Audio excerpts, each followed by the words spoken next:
자, 그래서 1번 방사능 폐기물 처리장 건설을 둘러싸고 갈등을 알아보기 위해서 다음 관점을 활용하고자 한데 지금 보기 안에 있는 관점은 무슨 관점이야, 얘들아? 사회적 관점. 사회적 관점이라고 하는 거 우리가 어떻게 할 수 있어? 안에 있는 사회 구조나 사회 제도를 통해서 뭐를 알아본대? 사회 현상을 살펴본대. 그래서 사회적 관점이라는 걸 알 수가 있죠. 자, 그럼 이 사회적 관점과 관련해서 어울리는 탐구 주제로 가장 적절한 건 몇 번이야? 1번. 법적 절차를 조사한다 라고 하는 거. 자, 그럼 2번은 방사능 폐기물 처리장에 들어있을 수 있는 입지 조건을 분석한대. 무슨 관점? 입지 조건을 분석한대. 들어설 수 있는 공간적 관점이죠. 3번 방사능 폐기물 처리장 건설과 관련해 대립하고 있는 가치를 이해한대. 무슨 그쵸? 윤리적 관점. 자, 4번 방사능 폐기물 처리장 건설 후에 해당 지역의 환경에 나타날 변화를 예측한대요. 공간적 관점. 해당 지역의 환경에 나타날 변화를 예측하는 거니까. 자, 5번 방사능 폐기물 처리장과 같은 이러한 기피시설의 건설 문제가 원만하게 해결된 과거 사례를 조사한대요. 이거 무슨 관점? 시간적 관점이죠.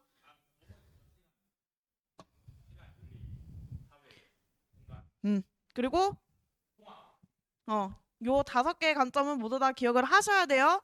여러분들이 이제 고등학교 들어가서 공부를 하시잖아요. 통합사에 1, 2단원은 무조건 중간고사에 포함돼요. 행복단원까지. 그래도 공부를 반드시 하셔야 됩니다. 안 돼요. 그래도 하셔야 돼요. 자, 2번 가라에 해당하는 관점을 탐구 주제를 보기 위해서 골라 바르게 연결한 거래. 자, 쭉 읽어보면 가는 시대적 배경을 따라가면서 보는 관점, 나는 공간 정보를 통해 살펴보는 관점, 다는 사회제도의 측면에서 분석하는 관점, 라는 규범적 방향성과 가치를 고려해 살펴보는 관점이래요. 자, 그럼 가는 무슨 관점? 그쵸, 시간적 관점. 나는 공간적 관점, 다는 사회적 관점, 라는 윤리적 관점이죠. 자, 그러면 보기에 있는 관점들은 그럼 무슨 관점인지 한번 보면 기억. 예전에도 이렇게 혼잡한 교통이 이렇게 심했을까라고 하는 건 무슨 관점? 시간적 관점. 예전에도잖아. 과거의 사례를 한번 살펴본다는 거죠. 자, 그럼 니은 교통 신호체계에 문제가 있는 것은 아닐까? 무슨 관점? 사회적 관점. 신호체계잖아. 제도에 관한 거기 때문에 사회적 관점이에요. 자, 디귿 교통혼잡이 특히 어디에서 심하대? 바로 도심에서 심한 까닭은 무엇일까라고 하는 것. 그쵸? 공간적 관점이죠. 리을 운전자의 교통질서 의식 수준이 낮은 것은 아닐까? 윤리적 관점. 자, 그럼 이거 대입을 해보면 답은 몇 번이야, 얘들아? 2번이죠. 기역, 디귿, 니은, 니을이라고 하는 바로 답은 2번이 되게 되는 거고. 자, 3번. 요거 아주 유명한 사람이죠. 누구예요? 맹자예요. 자, 그럼 맹자라고 했잖아. 항산 항심론 말하잖아. 야, 맹자라고 했잖아. 자, 맹자 항산 항심론과 관련된 문제예요. 항산이 뭐야, 얘들아? 항산하고 항심을 끊어서 봐야 된다라고 했지? 항산은 뭐야? 돈. 일정한 생업이지. 경제적인 안정이잖아? 그러면 항심은 마음, 무슨 마음?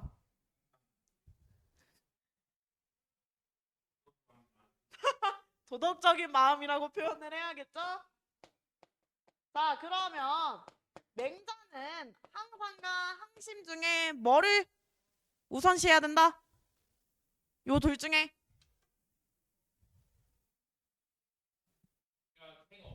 그쵸? 얘가 먼저 우선시 되고 그리고 우리의 최종 목표인 항심까지 이끌어줘야 되는데 이렇게 이끌어줘야 되는 애가 누구야? 통치자죠.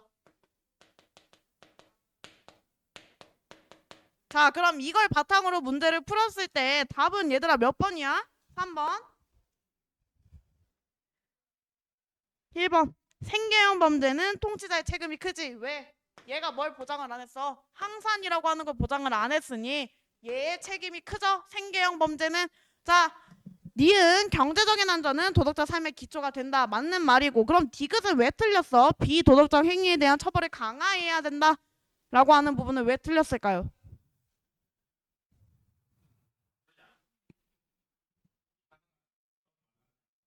그런 말 하지 않았어요? 그럼 어떻게 해야 된다라는 걸까? 비도덕적 행위에 대해서.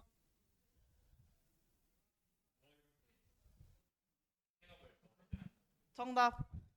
처벌을 무조건 강화하기보다는 맹자 같은 경우에는 도덕성을 유지할 수 있는 환경인 이 항산을 계속 보장을 해줘야 된다라고 주장하기 때문에 바로 디귿은 틀린 답이 되는 거고, 리을은 왜 틀렸어? 얘들아, 리을이 틀린 이유. 그쵸? 자, 민생 안정이 더 강조되어야 되는데 말이 지금 바뀌어졌죠, 순서가. 그렇기 때문에 답은 1번이 되게 되는 겁니다. 자, 다음 04번. 다음 서양 사상가가 행복을 위해 강조한 태도로 옳은 거래. 지금 박스에서 설명하고 있는 사상가는 누구야?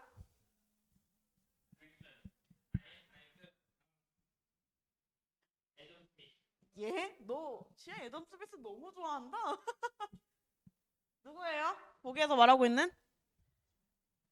요 지금 박스 있지 얘들아. 이 박스가 시험 문제 지문으로 굉장히 잘 나와. 그래서 이 박스 정도 조금 기억을 해두셨으면 좋겠어요. 아니에요? 아니야, 잘 읽어봐. 욕망 중에는 공허하고 불필요한 것들이 있음을 명심하라.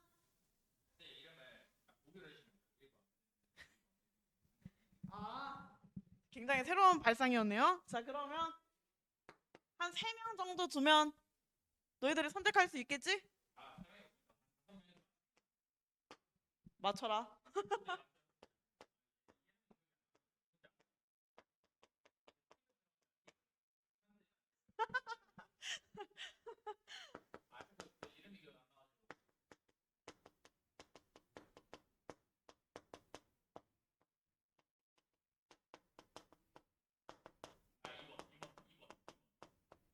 몇 번? 자, 그럼 나는 1번인 것 같다. 2번인 것 같다. 3번 쇼펜하우어다. 4번 밀. 5번 칸트. 왜 손을 한 명밖에 안 될까요? 맞아요. 에피쿠로스예요. 어? 자, 여기서 얘가 욕망 중에는 공허하고 불필요한 것들이 있음을 명심하라라고 하잖아. 우리 저번에 배울 때 이 에피쿠로스가 욕망을 분별한다라고 했었던 거 기억나나요? 어떻게 분별해? 얘 욕구 분별? 크게 몇 개로? 3개.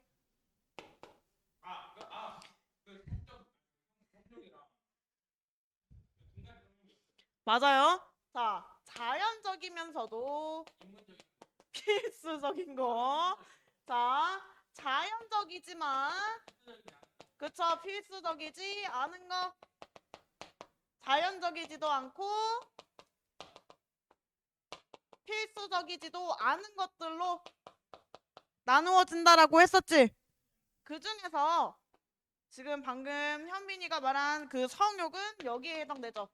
자연적이지만 필수적이지는 않아. 의식주. 자, 저번에 우리 생활하는데 굉장히 필요한 욕구이기도 하죠. 뭐예요? 수면욕.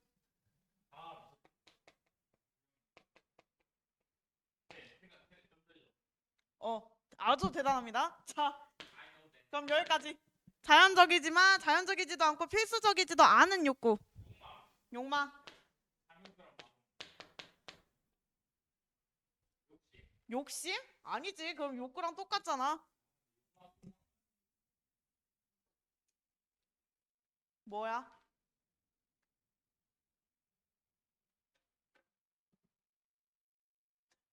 자연적이지도 않고 필수적이지도 않아요.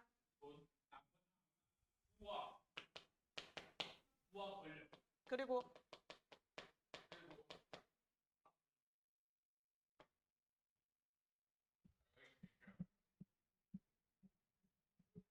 부, 권력, 그리고 하나 더 세트로 따라다니는 애 하나 있잖아.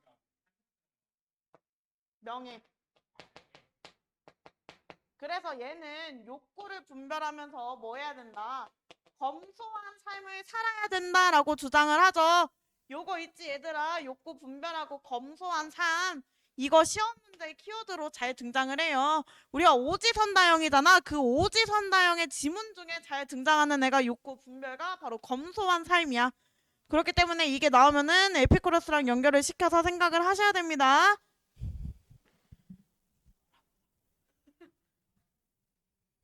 자, 그래서 04번은 에피쿠로스인 걸 알고, 자, 그럼 여러분 여기서 답은 몇 번이에요? 4번의 답.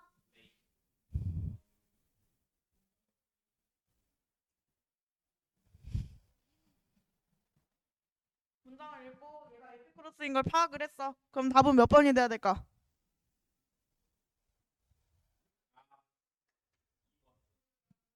2번. 다른 친구들도 2번인 것 같나요? 맞아요, 2번이에요. 고통과 불안이 없는 평온함을 추구해야 한다라고 하는 게 답이 되는 거고, 자, 그럼 1번 신앙을 통해 신의 은총을 깨달아야 된다라고 하는 건 어느 시대와 관련된 걸까? 신의 은총이야. 신 중심의 사회가 헬레니즘이었어?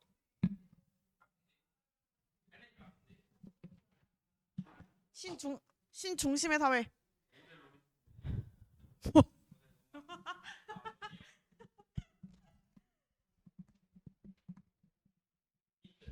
대표적인 학자 아퀴나스와 아우구스티누스가 존재하죠.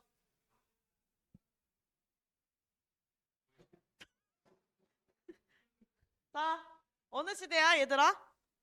1번 신앙을 통해 신의 은총을 깨달아야 된대.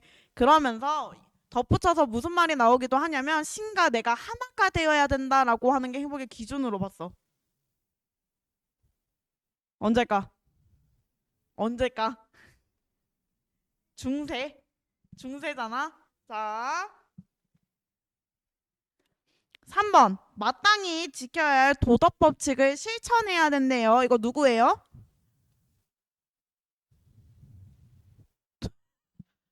자, 여러분 고개를 끄덕이는 친구만 있고 답을 아무도 내뱉어 주지 않네요. 누구야? 도덕 법칙을 실천해야 된대. 마땅히 지켜야 할 도덕 법칙.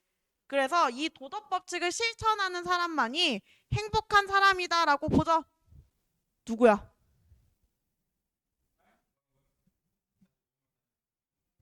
마땅히 지켜야 할 도덕 법칙을 실천해야 된다라고 봤던 서양 사상가예요. 근대 사상가 중에 내가 서양이라고 설명을 했는데 칸트죠. 도덕 법칙 나오면 내가 무조건 칸트 연결시켜야 된다고 했잖아. 자, 그래서 칸트의 이 도덕 법칙을 무슨 명령으로 표현할 수가 있지? 칸트의 도덕 법칙? 정언 명령으로 표현할 수가 있죠. 정언 명령이 뭐야, 얘들아? 정언 명령. 네 행위의 준칙이 언제나 동시에 보편적 입법의 원리로서 타당하도록 행동하라라고 하는 게 정언명령에 나타내는 가장 대표적인 문장이라고 했었죠. 자, 이걸 통해서 우리가 알 수 있는 건 행위의 준칙이라고 하는 건 주관적인 행위의 규칙인 거고 보편적 입법의 원리라고 하는 건 객관적 행위의 규칙이죠. 그렇기 때문에 나라고 하는 이 존재가 어떠한 행위를 했을 때 모든 사람들이 봐도 그 행위가 어떻게 해야 한다? 옳은 행위여야 한다라고 보는 게 바로 정언명령이라고 했었잖아요. 그래서 3번은 칸트와 관련된 문장입니다. 자, 4번 정념에 지배되지 않도록 자연의 질서를 따라야 한대. 자연의 질서를 따라야 된대. 어디에요? 정념에 지배되지 않도록 자연의 질서를 따라야 한다. 요 문장 있지 얘들아.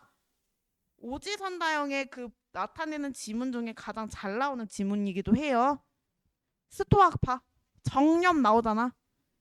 요 정념이 뭐라고 했지? 얘들아? 정념? 정념 말고 정념? 정념이 뭐야 얘들아? 감정. 감정이야 감정. 자 그래서 이러한 자연의 질서를 따라야 된다라고 주장을 한 건 스토아. 자 이건 쉽다. 최대 다수의 최대 행복을 가져다주는 행위를 해야 한대.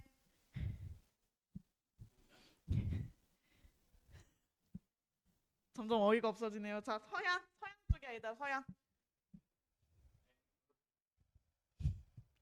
근대 사상가 중에 이러한 유용성의 원리, 공리의 원리를 주장했던 벤담, 밀이라고 불리는 공리주의 애들이죠. 자 그럼 얘들아 벤담은 양적 공리주의자야 질적 공리주의자야? 벤담이 양적 공리주의자, 밀이 질적 공리주의자지. 그래서 이 벤담은 쾌락과 고통의 양을 객관적으로 측정할 수 있다라고 봤죠. 그거를 우리가 어떠한 계산법을 통해서 측정할 수 있다라고 봤지? 그쵸. 쾌락 계산법을 통해서 측정할 수 있다라고 봤던 게 바로 벤담이죠.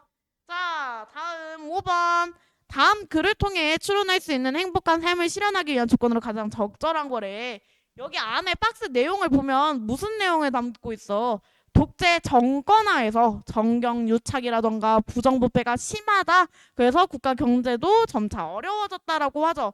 자, 그럼 이 지금 정권은 독재 정권과 관련된 문장이라고 하는 걸 알 수가 있는데 다음 글을 통해서 행복한 삶을 실현하기 위한 그런 조건으로서 뭐가 제시가 되어야 될까? 이러한 독재 정권이 이루어지고 있는 체제 속에서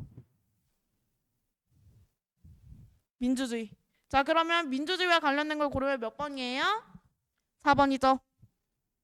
자 1번 대통령들보다 의원 내각제를 도입해야 된다라고 하는 건 상관이 없는 내용이죠. 자 그리고 경제성장을 위해 국민의 권리를 제한해야 하나요?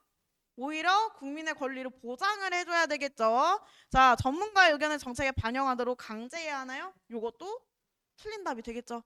자 그리고 쾌적한 생활환경과 수준 높은 복지를 제공해야 한다라고 하는 건 민주주의 말고 얘는 질 높은 정주환경과 관련됐다라고 보시면 됩니다. 자 06번 다음 글에서 강조하는 내용으로 가장 적절한 거래. 자 여기 쭉 읽어보면 박스에서 굉장히 큰 키워드 하나 등장하지. 뭐야? 이 문제를 풀 수 있는 가장 큰 키워드 6번에서 사람은 남을 돕고 난 후에 심리적 포만감이 뭐를 느껴요? 헬퍼스 하이. 이 헬퍼스 하이는 우리 저번 시간에 공부하면서 뭐랑 관련될 때 이 헬퍼스 하이에 대해서 배웠지? 헬퍼스 하이?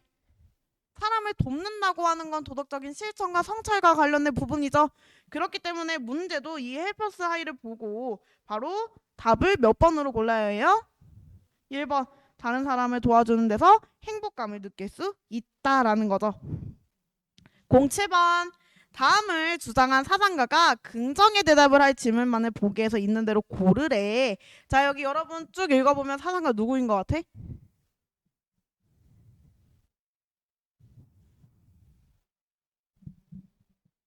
사상가 누굴까?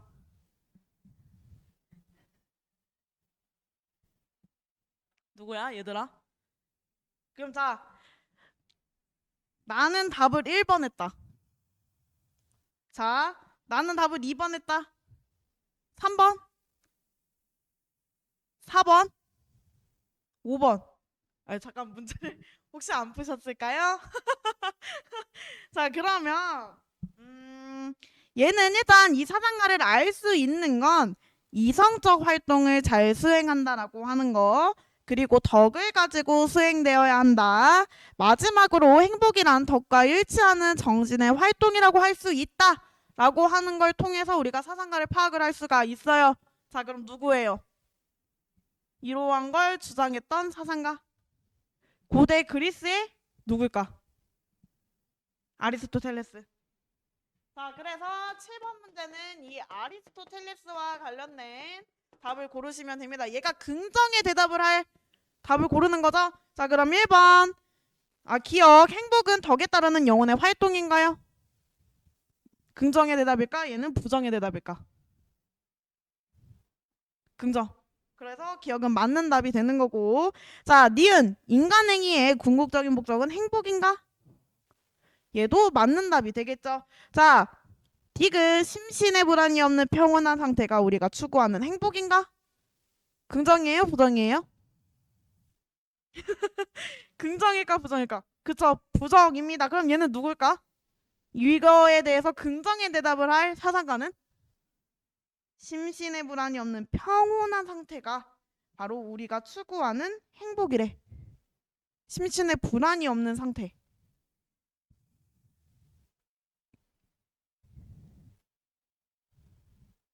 에피쿠로스.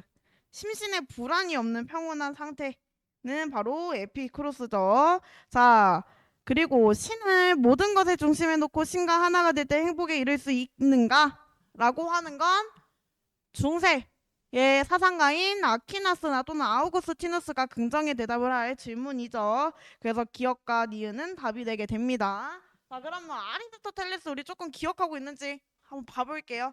얘는 행복하기 위해서 덕을 실현해야 된다, 덕을 형성해야 한다라고 보죠. 더 크게 몇 개로 이루어져 있나요? 2개. 무슨 덕과 무슨 덕? 지성적 덕과 기성적? 지성적 덕과 하나는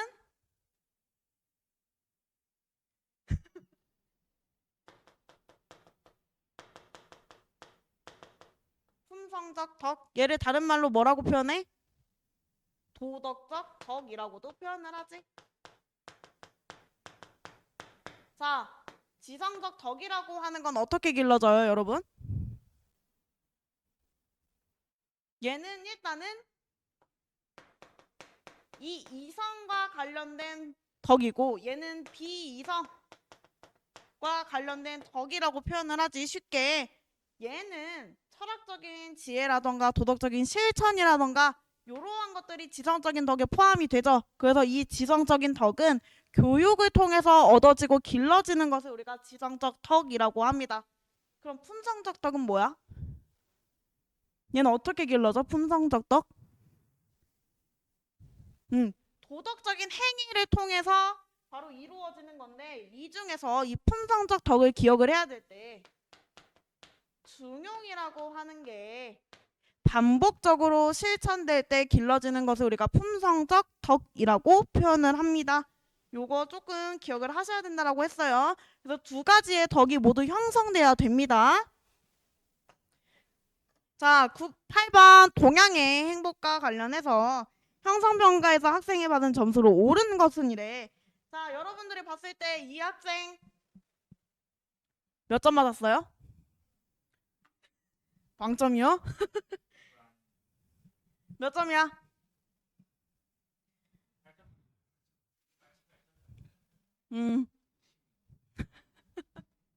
자, 몇 점이야, 몇 점? 8번의 형성평가에서 학생이 받은 점수는 몇 점일까요, 여러분?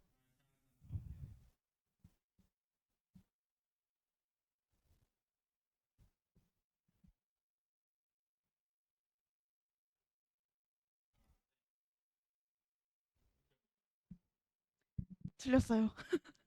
자, 다시 답할 기회를 줘요? 맞았네요. 4점. 제가 아까 배점을 2점이라고 설명을 했는데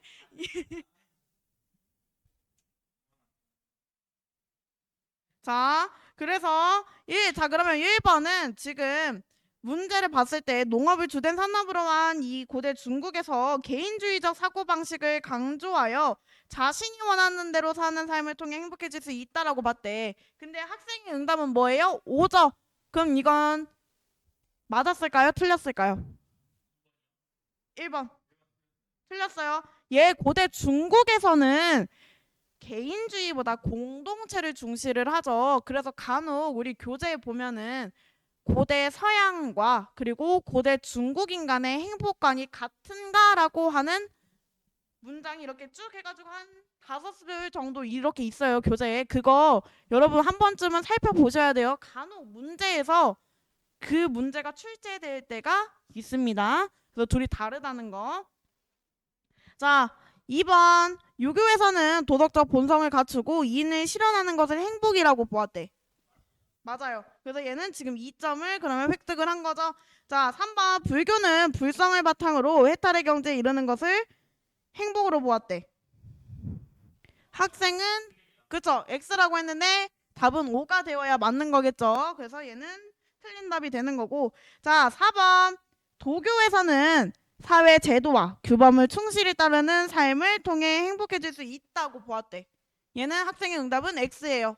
얘 그럼 점수를 맞았을까요? 못 맞았을까요? 맞았죠. 점수를 획득을 했죠. 틀린 답이기 때문에. 자, 그래서 4번, 이제 3번이 답이 되게 되는데, 그럼 도교는 행복을 어떠한 삶을 살았을 때 행복하다라고 봤지? 도교? 얘들아, 도가랑 도교랑 다르죠? 달라요? 자, 도가에서는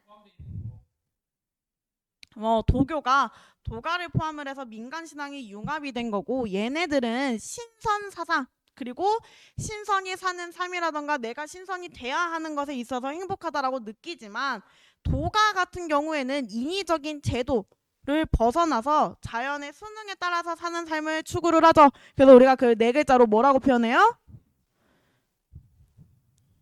그쵸, 무의자연이라고 표현을 하죠. 무의자연이요. 자, 그래서 대표적인 사상가 누가 있어? 도가, 노자, 창자. 요 두 사람이 대표적인 사상가죠. 자, 다음 9번. 다음 가 나에 나타난 행복의 기준에 대한 설명을 옳은 거래. 거기 여러분 오타가 있어요. 가의 두 번째 줄 보면 돈을 얻는 것에도 행복을 느껴야 되는데 선생님이 빠르게 치다 보니 돈을 버는 것에 대해서 행복을 느낀다라고 써더라고요. 돈을 얻는 것에서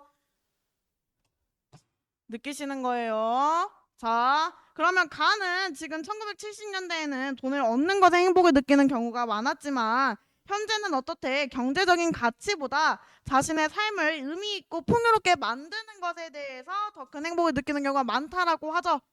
그래서 지금 행복의 기준이 시대에 따라서 어떻게 됐어요? 변화하게 된 거죠.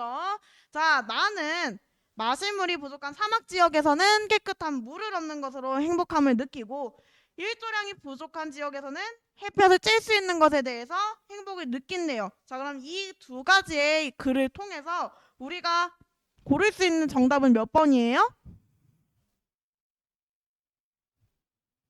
1, 2, 3, 4, 5 중에? 맞아.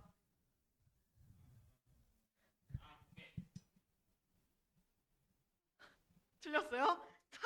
4번이에요, 4번. 자, 나는 자연환경이 행복의 기준에 영향을 줄 수 있다라고 보자. 왜? 이 나의 글을 보면은 물이 부족한 지역 또는 일조량이 부족한 지역을 예시로 들어가지고 지금 설명을 하고 있죠. 그렇기 때문에 답은 4번이 되게 됩니다.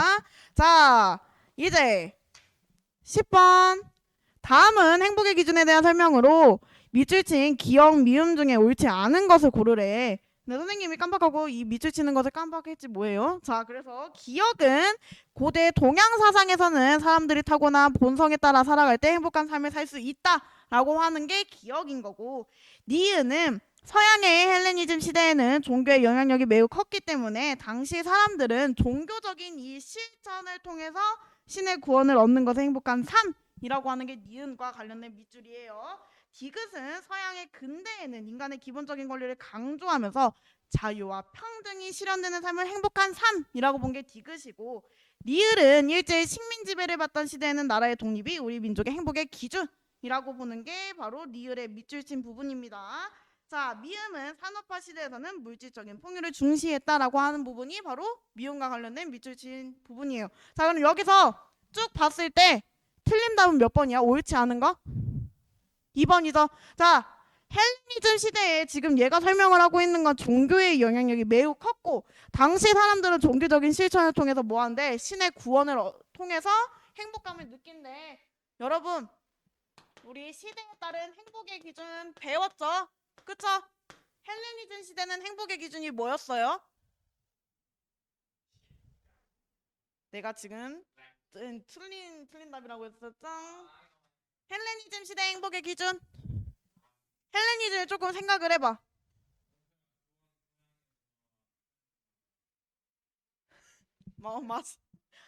맞아요. 맞아요. 용어 적음이 아주 훌륭합니다. 자,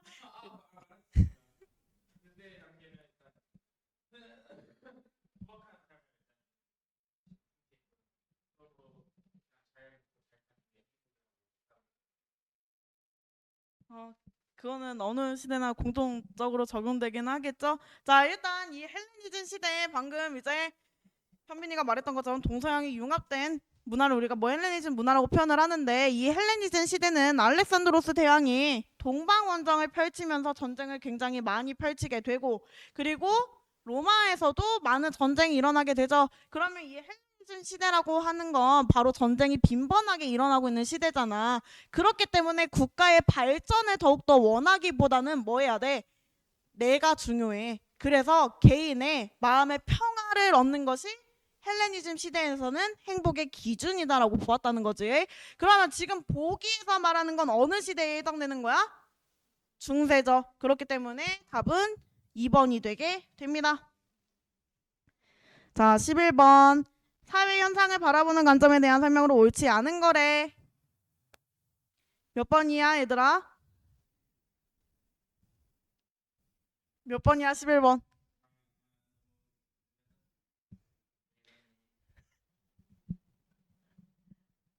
맞아요.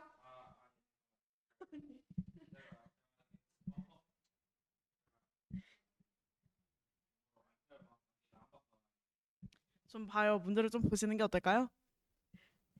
음, 3번이죠? 자, 옳지 않은 거 고르는 거잖아? 아, 옳지 않은 거야. 자, 3번은 사회적인 관점이 바람직한 가치나 규범을 고려해서 사회 현상을 살펴본대. 근데 얘는 사회적 관점이 아니라 무슨 관점이야? 그치, 윤리적 관점이죠. 그럼 사회적 관점이라고 했을 때 이 문장은 어떻게 바꿔야 될까, 얘들아?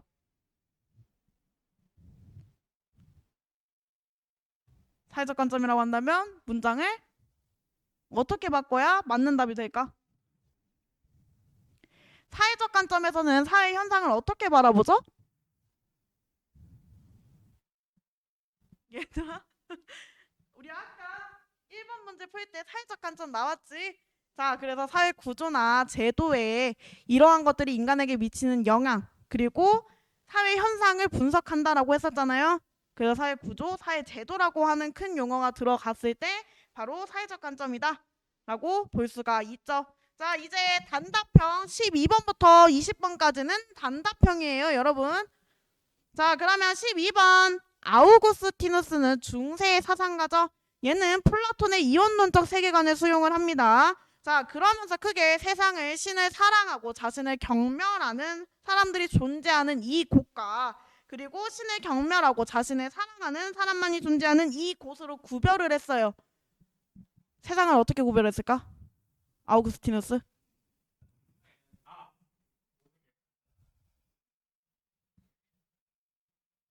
두 가지로 구분했다니까?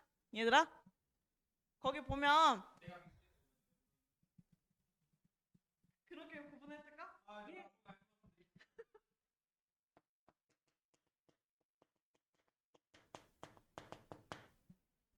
자, 크게 세상을, 신을 사랑하고 자신을 경멸하는 곳과 반대로 신을 경멸하고 자신을 사랑하는 곳으로 나누어져 있다라고 봤는데, 여기에 해당하는 건 천상의 나라야. 천상의 나라에서는 신을 사랑하는 사람만이 존재해. 그러면 신을 경멸하고 자신만을 사랑하는 곳은 뭐라고 부를까?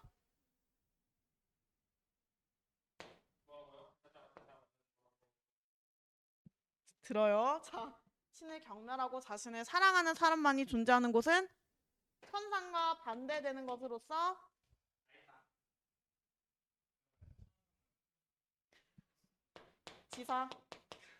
지상의 나라라고 표현을 합니다. 이건 조금 기억을 해두셨으면 좋겠어요. 얘는 아까 누구? 플라톤의 이원론적 세계관을 수용을 했다라는 거. 그런 플라톤의 이원론적 세계관도 여러분 기억하시죠?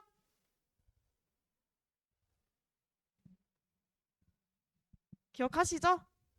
이데아계랑 현상계로 존재한다. 플라톤은. 자, 13번 다음을 주장한 사상가는 해가지고 만족한 돼지보다 불만족한 인간이 되는 편이 낫고 만족한 바보보다 불만족한 소크라테스가 되는 편이 낫대. 누구야? 요렇게 주장한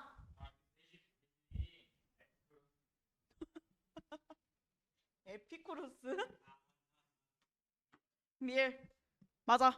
자, 음.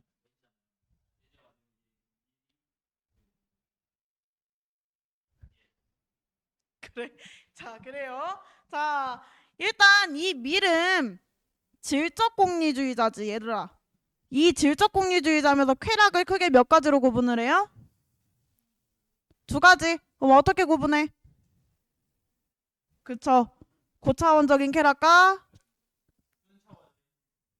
저차원적인 쾌락으로 이제 구분을 합니다. 자, 그럼 이 고차원적인 쾌락에 해당되는 행동들은 뭐예요?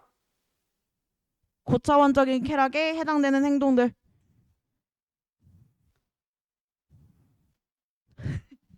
구분을 했지? 얘들아, 쉽게 이 고차원적인 쾌락은 철학적인 지혜나 뭐 도덕적인 활동들 이러한 것들을 통해서 얻어내는 쾌락을 우리가 고차원적인 쾌락 또는 상위의 쾌락이라고 표현을 하고 저차원적인 쾌락은 단순한 욕구, 욕망을 저차원적인 쾌락 또는 하위의 쾌락이라고 표현을 합니다. 자, 14번 다음을 주장한 사상가는 해가지고 하루하루 더 나은 사람이 되려고 노력하는 사람보다 아름다운 삶은 없대. 요렇게 주장한 사상가 누굴까? 누굴까? 14번.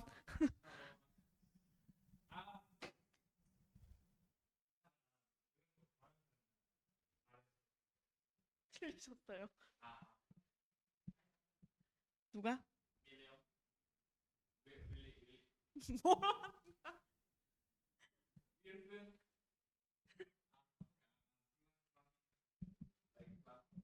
소크라테스예요. 플랑크톤이라니요. 소크라테스예요, 여러분. 자, 이 소크라테스 같은 경우에는 도덕적 우리 성찰과 할 때 배웠던 사상가이기도 하죠. 그래서 얘가 이러한 도덕적인 성장을 추구하기 위해서 뭐를 제시를 해? 이걸 통해서 도덕적인 성장이 이루어진다라고 보죠. 아니야. 소크라테스 하면 떠오르는 참된 알을 깨닫기 위해서 무슨 방법을 제시하지? 소크라테스가? 대화죠? 대화죠, 얘들아. 자, 그러면 우리 잠깐 이 도덕적인 성찰과 관련해서 배웠던 사상가 기억하시나요?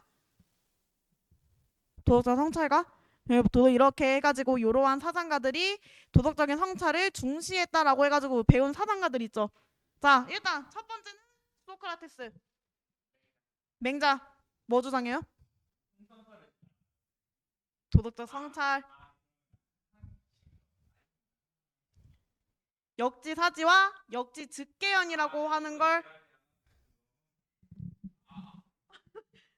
알겠죠? 자, 역지사지와 역지즉개연. 자, 역지사지라고 하는 건 뭐야? 그쵸. 주관적인 성찰을 태도를 강조를 하는 거라면 역지즉개연은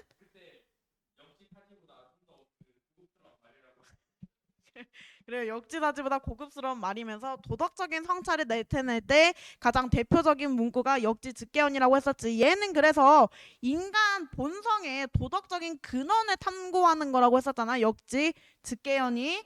자, 그렇기 때문에 이 도덕적인 성찰과 연결을 시키려면 맹자는 역지사지보다는 뭘 해야 된다? 역지즉개연이 더 중요하다라고 보는 거. 자, 또 누가 있어? 지금 2명 말했어. 얘들아 기억나는 사람? 걔는 안 배웠어요? 플랑크톤 없어요? 없어요? 없어요? 없어요?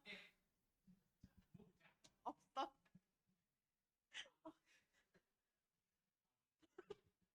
없다고?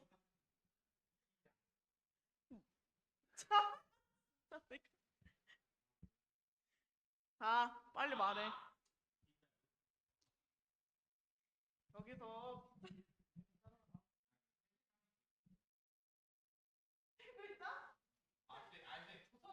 미안하지만 남은 애들 중에 세 글자는 없어. 두 글자 두 명.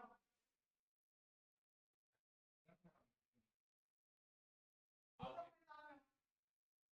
하트. 백자는 도자기야?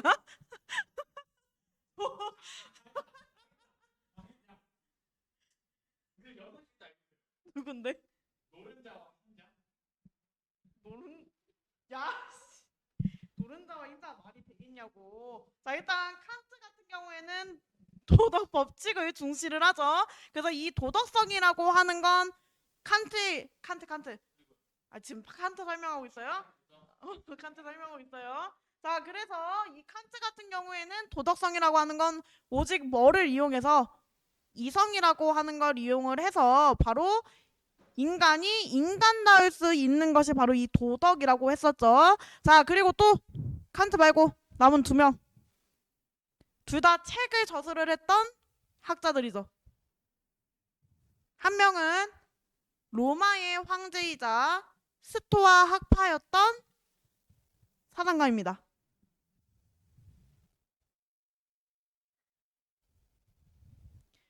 아우넬리우스 명상록 저술했던 그래서 개인의 성찰에 대해서 깊은 반성을 하는 사람이기도 하죠. 자 마지막 한 명 누굴까? 마지막 한 명.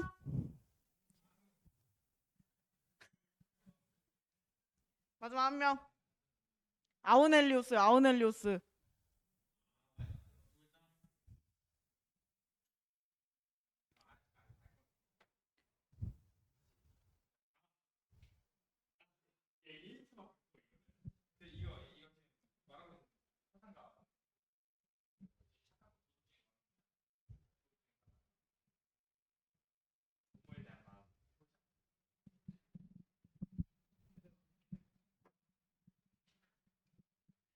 조선시대 조선시대 사람이야. 조선 후기의 실학자라고 뭐 표현을 하기도 하죠. 내가 두 글자라고 했는데 어떻게 정약용이 나올까?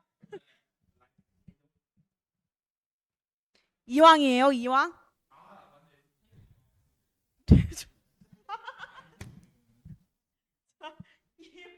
이왕이야.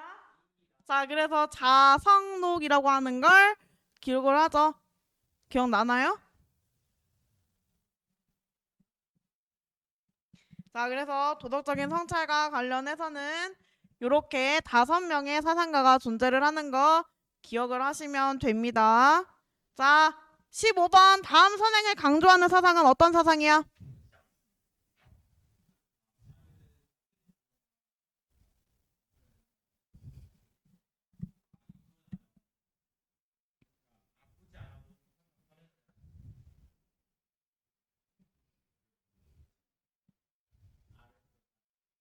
저 미안하지만 내가 사상이라고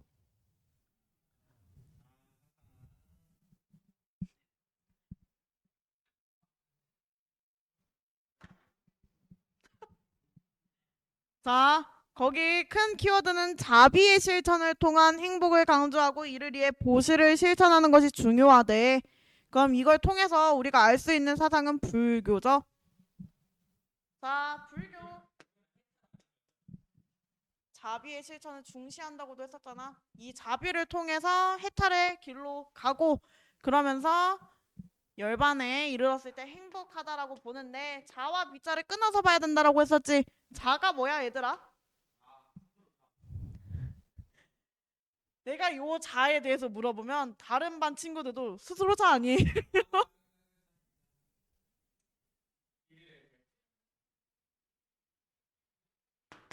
천재적이다. 답변이 천재적이었어요. 자, 요 자자는 사랑이라고 하는 걸 통해서 뭐를 하는 거야?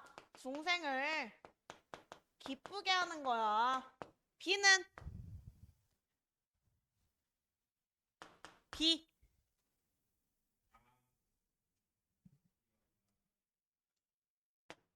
얘는 가여운 마음이야. 가엽게 여겨서 중생을 구제하는 거죠. 고통에서 벗어날 수 있도록 하는 게 요 비예요. 그래서 이 자비라고 하는 단어는 불교를 나타낼 때 가장 대표적인 단어라고 보시면 됩니다. 자, 그래서 15번의 답은 불교입니다. 자, 16번. 이거는 관점 설명하고 있는 관점이 무슨 관점인지 맞추시면 돼요. 자, 특정 현상과 관련된 문제를 규범적 차원에서 살펴보고 바람직한 사회를 실현하기 위한 방안을 살펴본대.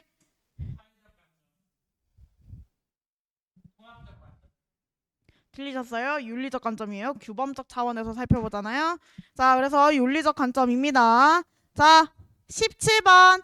다음 이 시대는 전쟁과 사회적 혼란에 따른 불안에서 벗어나는 것을 행복이라고 보았대.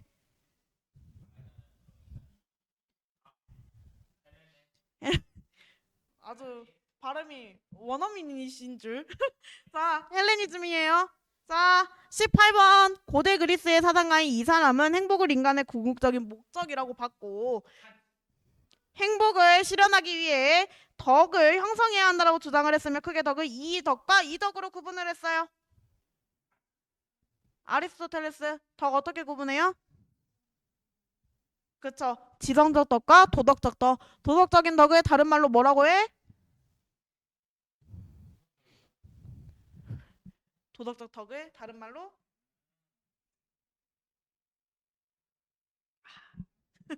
품성적 덕이라고 표현을 합니다.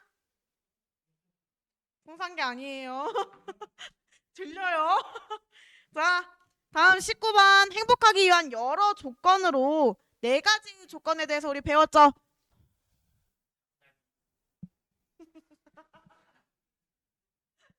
자, 선생님이 혹시 수업을 하다가 잠자기가 행복하기 위한 여러 조건 중에 하나라고 설명을 했나요?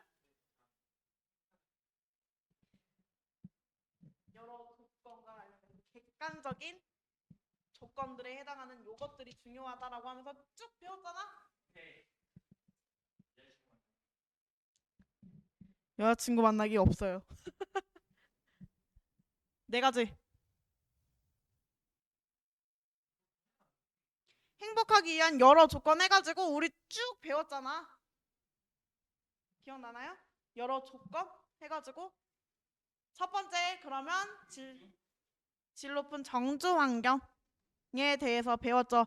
이 질 높은 정주 환경과 관련해서 대표적인 우리 학자 한 명 배웠는데 기억나는 사람?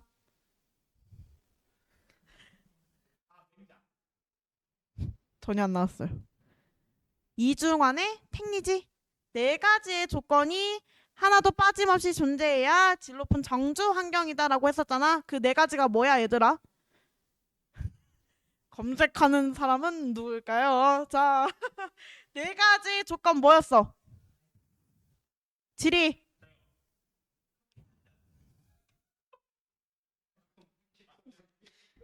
아니 어떻게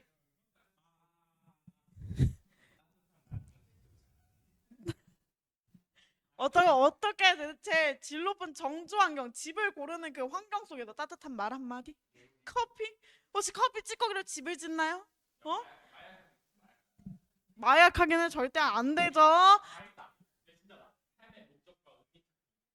네 가지 이중환이 택리지를 작성을 하면서 지리, 생리, 인심, 산수라고 하는 네 가지의 조건이 완벽하게 구비가 되어야 질 높은 정주 환경이다라고 표현을 했었지. 그리고 이중환의 택리지는 시험 문제 잘 나오니까 의미까지 여러분들이 모두 파악을 하셔야 됩니다.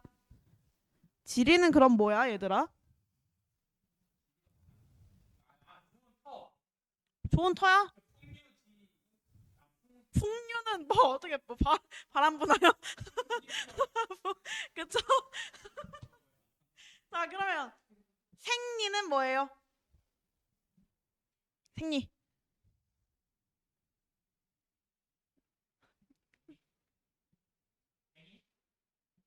얘는 경제적인 안정과 관련된 거죠. 일정하게 뭐 물질적인 풍토 거기서 땅에서 얻어 나오는 거라던가 또는 뭐 물고기를 잡는다던가 일정하게 구비가 되는 이러한 생업과 관련된 거고 인심은 인심 얘들아 인심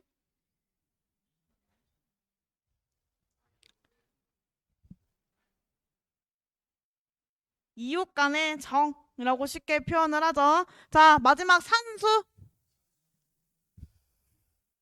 그래요. 그 짱구 만화 보면 옆집 아주머니가 인심이 좋잖아요. 자, 산수. 산수는 뭐야? 자연, 빼어난 풍경이죠. 그 선생님이 예를 들 때 자연 거기에 이중환이 그랬잖아.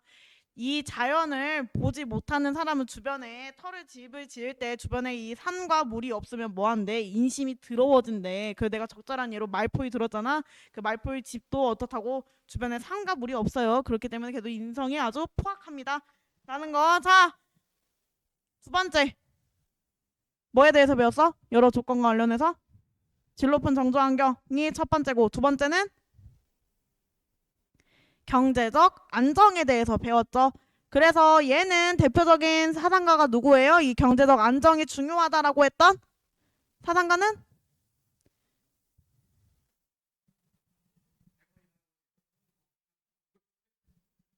자, 우리 경제적 안정과 관련해서는 우리 항산 항심론을 주장했던 맹자 있죠? 그 맹자 중요합니다. 그리고 이 경제적 안정을 마무리하면서 소득과 행복의 상관관계에 대해서 연구를 했던 학자들 있죠? 누구야? 여러분, 애덤 스미스에 대해 혹시 내리는 생각이 바뀌나요? 자, 첫 번째는 이스털린이죠. 이 이스털린의 역설이라고 하는 건 소득이 일정 수준을 넘어가게 되면 행복 지수가 증가하지 않는다라고 하는 거였잖아. 근데 이러한 이스털린의 역설에 대해서 비판을 했던 학자들이 한번 등장을 하죠. 누구야?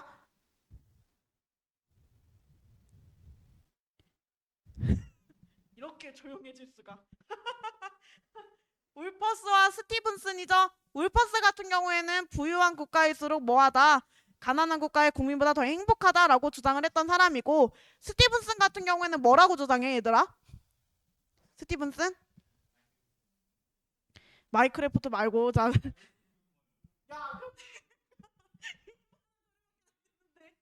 자, 스티븐슨 같은 경우에는 소득이 많을수록 더 많은 활동을 이제 할 수가 있기 때문에 소득이 행복에 미치는 영향에는 아무런 한계가 없다라고 주장을 하죠. 자, 그러다가 2010년이 되면 미국의 경제학자와 심리학자가 공동 연구를 주장을 하면서 진행을 하면서 이러한 이스털린의 역사를 다시 한번 재입증하게 됩니다. 그 학자들은 누구예요?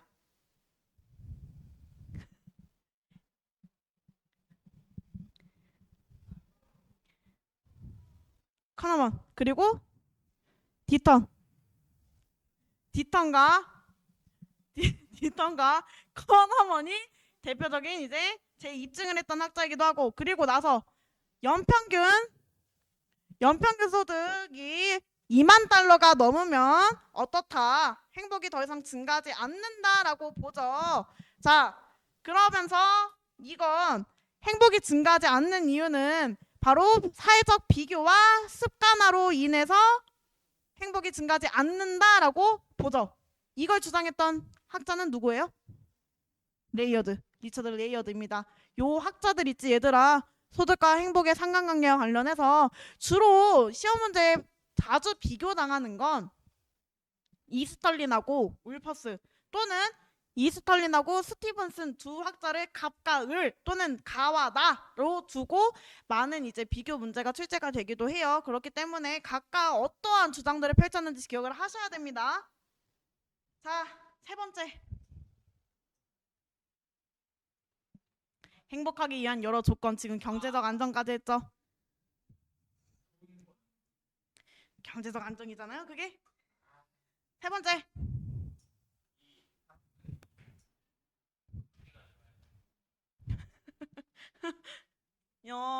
조금 넓은 관점으로 나라를 운영을 할 때 이런 체제가 좋다. 그쵸, 민주주의 발전이죠. 그럼 민주주의가 무슨 뜻이야? 누가 권력을 가지고 있다라는 거야, 민주주의는? 백성이요? 민주주의인데? 그래, 지금 옛날로 치면 백성이겠지만 지금 오늘날 따지면 국민이라고 표현을 하는 게 더 맞죠. 그래서 국민이 권력을 가지고 스스로 그 권력을 행사하는 정치 이념이 민주주의라고 하잖아. 자, 그러면 이 민주주의가 중요하다라고 했던 사상가 학자 누구야? 경제학자? 애덤 스미스 그만 찾아요. 아무리 불러도 안 나옵니다. 자, 경제학자 누구예요? 아시아 최초의 노벨 경제학상을 수상한 사람이기도 하면서 인도 출신이죠. 센. 뉴델리는 도시 이름이 센 수왕 말고 센 아마르티아 센 있죠. 얘가 왜 민주주의가 중요하다라고 해? 1933년에 태어났잖아. 근데 얘가 겪었던 상황이 뭐였어? 벵골의 대기근이라고 하는 것과 그리고 힌두교도들이 누구를 살해해요? 무슬림을 무참하게 살해하는 장면을 목격을 하게 되죠. 그러면서 그래요. 그래서 부자유, 경제적인 부자유라고 하는 게 바로 어떻다. 사람의 목숨을 앗아갈 수가 있구나라고 하죠. 그러면서 평생의 목표를 뭘로 삼습니까? 불평등과 빈곤을 타파해야 된다라고 보죠. 그러면 얘가 저술했던 대표적인 책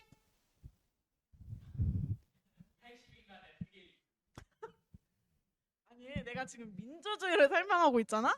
근데 어떻게 책임질을 신박한 답변이었습니다. 뭐야? 대표적인 책 아마르티아 센이 저술한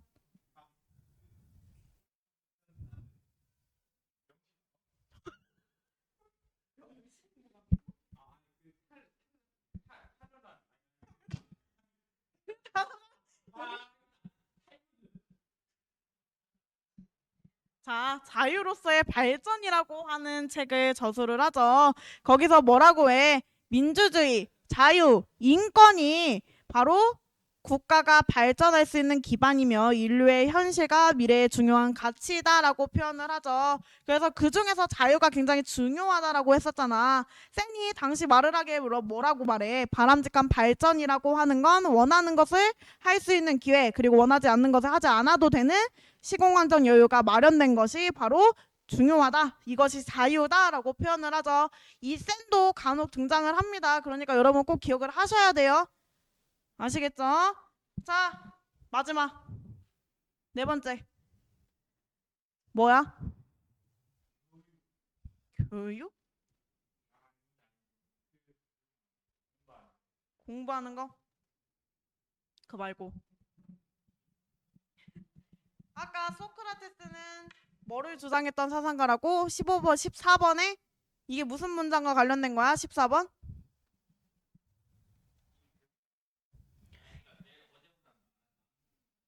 그쵸.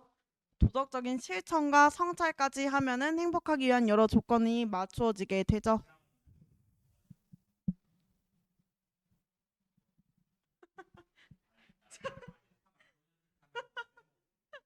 자, 마지막 20번.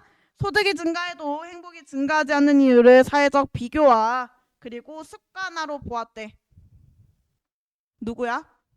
레이어드죠. 자, 그럼 여기서 여러분 사회적 비교라고 하는 건 상대적 소득과 관련된 거지. 상대적 소득이 쉽게 말해서 뭐야? 상대적 소득? 그래, 그걸 통해서 비교를 하는 거죠. 내가 다른 사람보다 많이 벌면 행복해. 근데 내가 다른 사람보다 못 벌면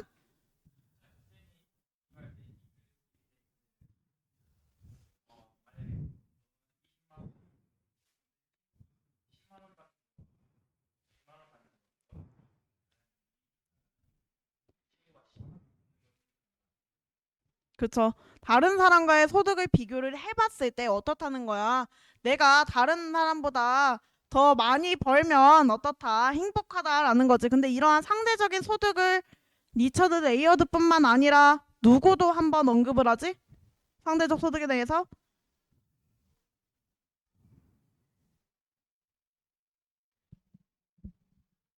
누구야? 누가 상대적인 소득에 대해서 한 번 더 언급을 하지? 얘 말고? 레이어드 말고? 상대적 소득. 이걸 통해서 아무리 소득이 증가해도 행복이 증가하지 않는 이유는 경제적인 소득뿐만 아니라 그 일정 수준을 넘어서게 되면은 다른 요소가 결합이 된다. 근데 그 요소 중에 이 상대적인 소득도 그 얘가 거기에 포함되어 있다라고 주장을 해요. 누굴까? 이렇게 주장을 했던?